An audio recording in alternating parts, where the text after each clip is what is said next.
You waste time. Like, here's a good question for you guys. How many of you waste more than 4 hours a day? Okay.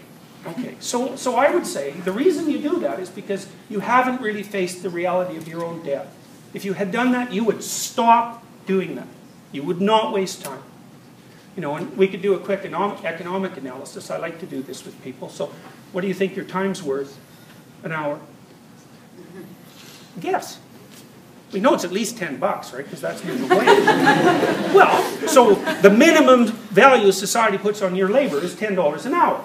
Okay, but you know, you're smart and healthy and young, and so each hour is an investment in the future. So it has to be considered in that manner, because one of your hours is worth more to you than one of my hours is worth to me, because you have so much of your future life still depending on it. So that's a big deal. So I would say $50 an hour is probably reasonable for what you guys are worth. It's somewhere between 10 and 50 anyways. So, you know, let's assume 50. Okay, it's $200 a day. It's $1,400 a week. It's $5,600 a month. It's $65,000 a year. It's like, you want to waste it? Go right ahead. But that's what it's costing you, at minimum. You know, and you know, you might think, well, no, because I'm not getting paid. It's like, wrong. You're paid for your studies. You just get paid 10 years from now. It's just deferred income. And there's a huge difference between people who have B's and A's. You know, like B's, doors shut. A's, doors open. And so, you know, you waste that time, you will bloody pay for it. And you don't get it back either. So, you know, if you're awake and you know that this is waiting for you and that there's only so much time you have, that can bloody well wake you up and stop you from wasting your time, because you don't have that much of it.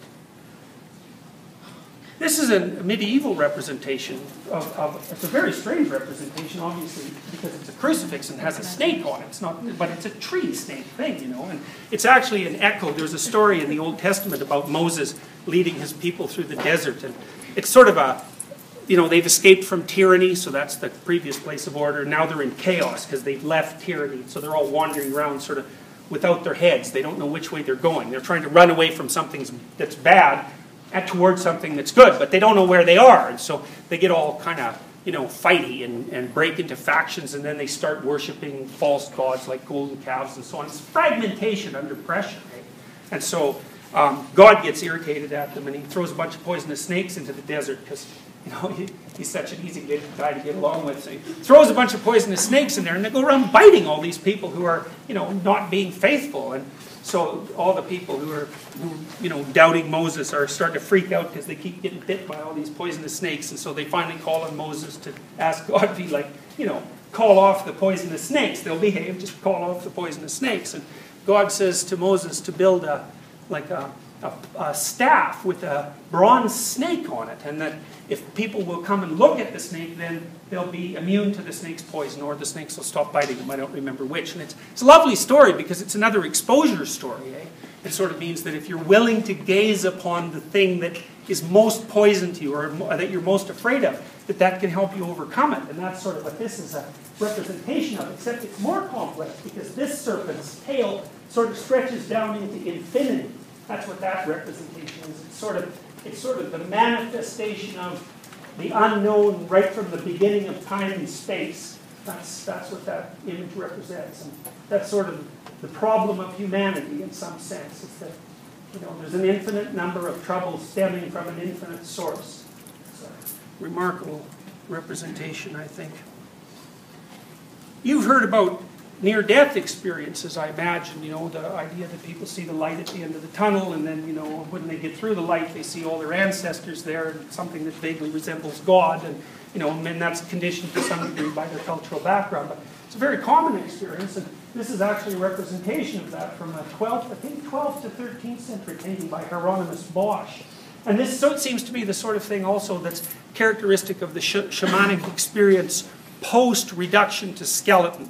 So the shaman dies, and then as a consequence of that, he ends up in a space that's characterized by the presence of the ancestral spirits, whatever that means. I mean, you could think about those as, like, each of you are embodiments of ancestral spirits, right? Because all the ideas you have, for example, none of them are your ideas, or virtually none of them. It's almost impossible to have an original idea.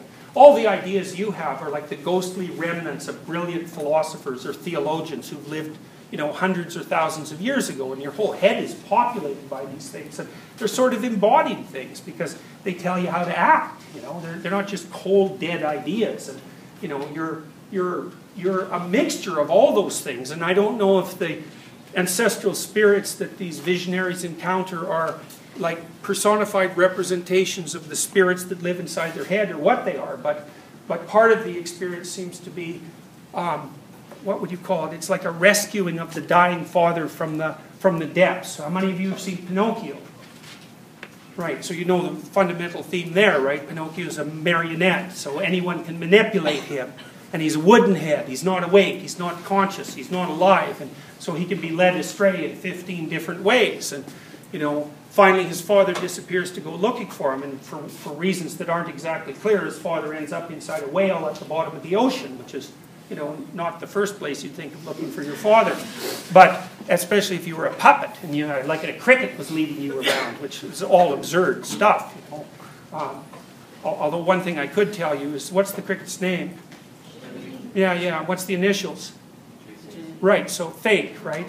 Yeah. Jiminy Cricket is Southern U.S. slang for Jesus Christ, and the animators picked that up as a joke, but it's not a joke because, of course, the cricket serves as the conscience and the spiritual guide on this quest vision, and it's the cricket that leads the puppet deep underground. Actually, it's into the ocean, to the deepest depths of despair, right, and death, like a shamanic disintegration, to find the spirit of his father. And why does he need that? Well, it's because without incorporating the spirit of his father or his forefathers, he can't be real. And that's because human beings, and puppets apparently, we're cultural creatures. It's not like there's you and there's your culture. It's like you are your culture. And so you're either the embodiment of your culture, fleshed out and made whole, or you're just a fragmentary thing and you're only half alive. And worse than that, you can't cope with tragedy. I mean, the way that Pinocchio becomes real is he rescues his father from the whale, which is also a dragon, right? The whale's a dragon. How do you know that? What happens to the whale? He spits fire. Yeah, it's weird behavior for a whale, and it's because Pinocchio lights a fire inside him. But of course, that's how human beings have always escaped from chaos, is by using fire. So he's the master of fire, and that brings him up from the depths, and he has to rescue his father, and it actually kills him, right? His father says, no, let me drown, save yourself. And Pinocchio doesn't, and he dies in the effort to bring him to shore. But then the blue fairy comes down and says, well, because you're such a good puppet, it's like, great, now you're awake. It's a remarkable story. It's an amazing movie. I mean, it has themes in it that are thousands and thousands of years old, like the idea that the hero has to journey to the darkest depths to reclaim a treasure. The treasure can be lots of things. It can be the dead father. It can be a princess. It can be gold. It doesn't really matter. There's this idea that the thing you want most is to be found where you least want to look, which is a lovely little. That's an alchemical dictum, by the way, that was sort of reanimated by Jung. So, anyways, the idea in the shamanic visions is that past death, there's this opening up into the ancestral landscape, and that's the place where you can commune with, well, the ancestor gods, or maybe the spirit of the ancestors themselves, which is something like God.